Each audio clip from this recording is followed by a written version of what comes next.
Hello, Scorpius Alpha here with another installment of Unbalanced Electrical Storm. Chapter 5 Angel. Month 1, October 20th, 2004. Dear Diary, okay, so I did something tonight I didn't think I'd ever do. I went on a blind date with a guy named Carl. He is the brother of a girlfriend of a friend of mine. Weird, I know, but this guy is straight up Christian. Like 100% Jesus freak. And I like him. I figure it's perfect. He's a Christian, I'm a Christian, so this should go well. He's really nice, too, like really, really, really nice.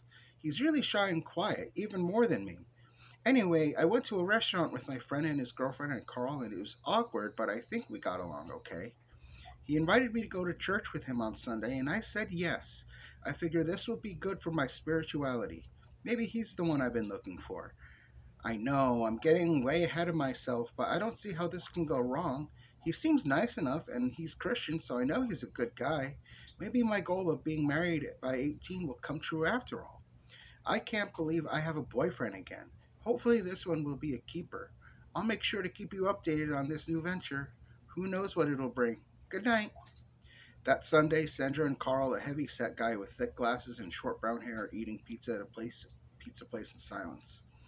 So, do you go to my school or a different school or something? I've never seen you before, Sandra asks. No, I'm homeschooled. How does that work? Cyber school. Oh, okay. Yeah. So, you do this every Sunday? Yep, except it's usually with the rest of my family, but they had their own stuff to do today. Oh, ready to go home? Yeah, I guess. They finish their lunch and Carl drops Sandra off at home. So, how was church? Sonia asks. It was fine. October 27th, 2004. Dear Diary, so today I went to church with Carl and it was kind of nice.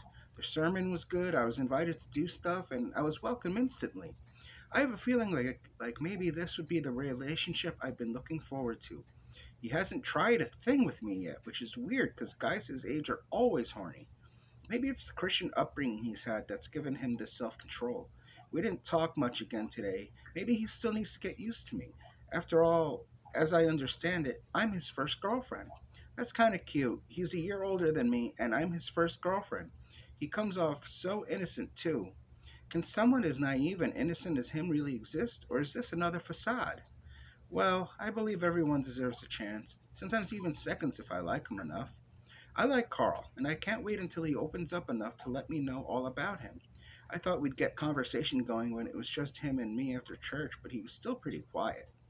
Anything I ask him if we relate to, he says no to. He doesn't listen to the same music, read the same books, or enjoy much of the same stuff I do. So far, the only thing we have in common is our religion. It's only been a week so far. Hopefully, we'll get somewhere on some level. I guess I shouldn't be complaining. I have a good guy finally, and I should try to hold on to him as long as I could. Who knows? Maybe my time has come.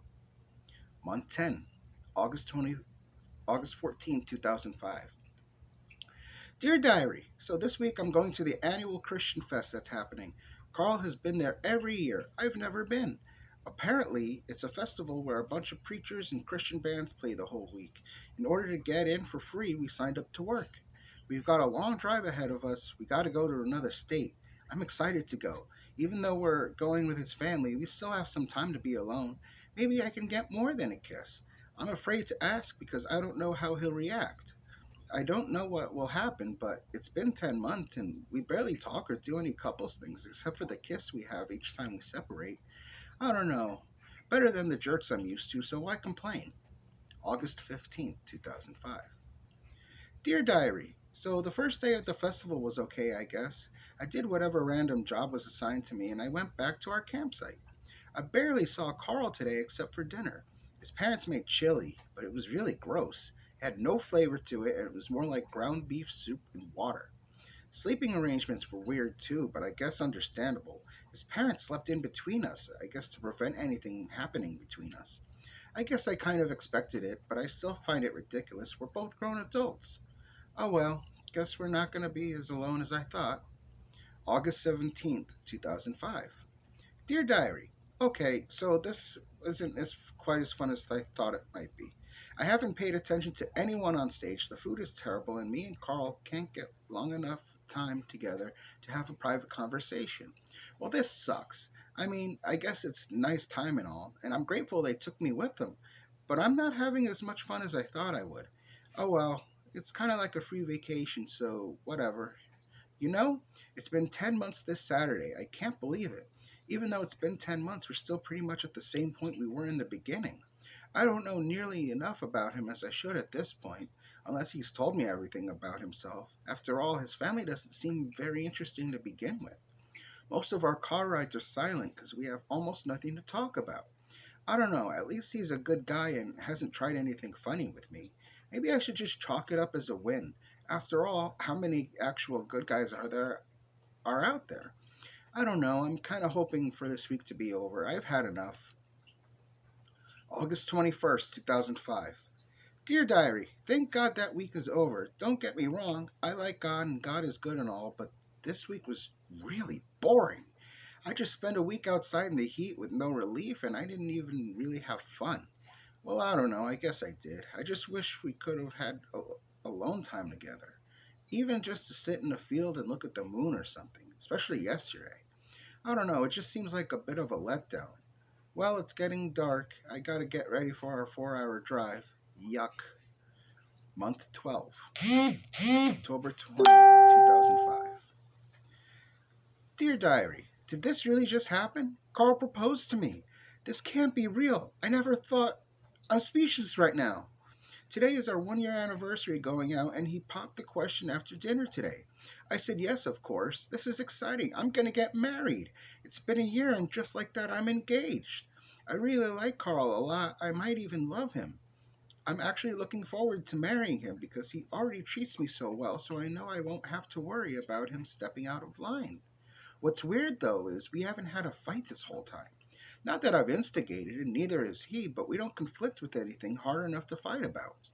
I don't know if I should be worried or happy about that. I guess I should be happy because I don't like fighting, but at the same time, conflict can be healthy. I don't know, I'm just excited to be engaged. I told my parents and they were happy for me. I still can't believe it. I have a fiance. The engagement ring isn't the prettiest or most expensive, but I don't care. My dream is coming true. I'm going to get married. I never thought in a million years I'd marry someone like Carl, but life's funny that way, I guess. Carl's nice. I'm sure he'll make a great husband and father. He's a good big brother to his adopted brother, so just judging by how good he is with him, I'm pretty sure I won't have anything to worry about. My dream is so close I can taste it. I'm going to be marrying a teacher, and I think that's what I'm going to do too. I know I haven't talked about what I'm going to do after graduation, but I've been thinking about teaching even before me and Carl met. It was just a silly coincidence. My life is finally starting to come together. It's super exciting. I wonder what day it will be. Month 13, November 25th, 2005. Dear Diary, this was the most embarrassing Thanksgiving ever. Okay, so we got here and is at his aunt and uncle's house on Wednesday night, and it was a pretty good day yesterday. I saved my appetite for dinner. I ate a lot, and it was kind of tasteless. And then I got sick. All over the place. It was disgusting. I figured their carpet is white, so of course it was obvious, and I couldn't even control it. Now I feel like total shit. I'm sweating, I'm nauseous, and I still throw up now and then. I don't know what the fuck happened. I showed up here and suddenly I'm sick after I ate dinner. It's so embarrassing. What a first impression. Ugh, I can't even sleep in peace because my dreams are fucking with my body. Like earlier, I had a dream that my pillow was a giant chicken tender that I had to face against. And I kept moving my head from side to side trying not to eat it, and it made me feel sick. I felt as bad as I do in real life as I did in my dream. His family was so understanding, but I still feel really bad that they had to clean up my mess. I guess I'm getting myself into a good family. Not many people would be so calm about that. I'm going back to sleep now. I still feel like shit. Month 15, January 20th, 2006. Dear Diary, it's over. We're not getting married. I ended it. I called him earlier to let him know. I could hear him crying on the other side and I immediately regretted it. But I don't. I feel so bad, but it's for the best in my opinion. I know I've spent the whole time saying how happy I was with him, and I was, but it felt fake. I've never cursed in front of him. He doesn't know I've been smoking weed since my 17th birthday. He doesn't know I've fallen asleep in the church bathroom from not getting enough sleep the night before, so I pretend I was going to the bathroom only to take a few minutes to nap. I never told him I thought his family's cooking was bad. I could have had everything, though. His family is well off. He's a good person and genuine. Makes me feel like I was the bad guy in this relationship, which is why I ended it. He didn't deserve it. I didn't give him the true me. Instead, I gave him what he wanted, and even though it may have been better for me to stay, I couldn't do it. I felt like I was hurting him. I also feel like because of his upbringing, if he ever found out how I really am, he nor his family would like me anymore, think I'm satanic, or try to make me like them. It basically comes down to the fact that we're more different than we are alike, and I'm not going to pretend to be the sweet, innocent young girl when I'm not. He doesn't deserve to be lied to, and I'm not going to keep doing it. He deserves better than that. He deserves someone better than me, someone who doesn't have to fake their way through the relationship. God, I'm such a fucking piece of shit for doing this to him, but I have to, for both of us. I didn't tell him any of this, and I probably should have, but I just told him it was over. I know this will never be read, but I have to let it out.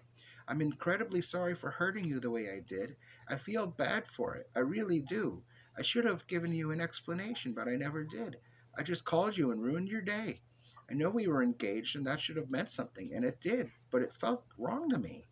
I never told you why, and been meaning to apologize, and I never did. I'm really, really sorry. You're a good person, and I let you down. I made you think I was a goody two shoes. Even though I am a good person, I wasn't good enough for you or to you. Sure, I never hurt you directly, but I feel like I was anyway by not being my true self. This is a weight I've been carrying with me since that day, and although I don't think about you as much, I still wonder what could have been if I had stayed. Would we have gotten married like we were planning? What would I be doing at this point in my life? How differently would have life gone for me if we were still together? We'll never know, and it's all my fault.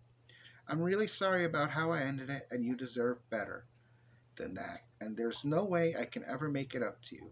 I was thinking maybe we could get together one day and talk about this so you don't think I'm a total asshole for the rest of your life. But that will probably never happen because you probably would be better off if you never saw me again.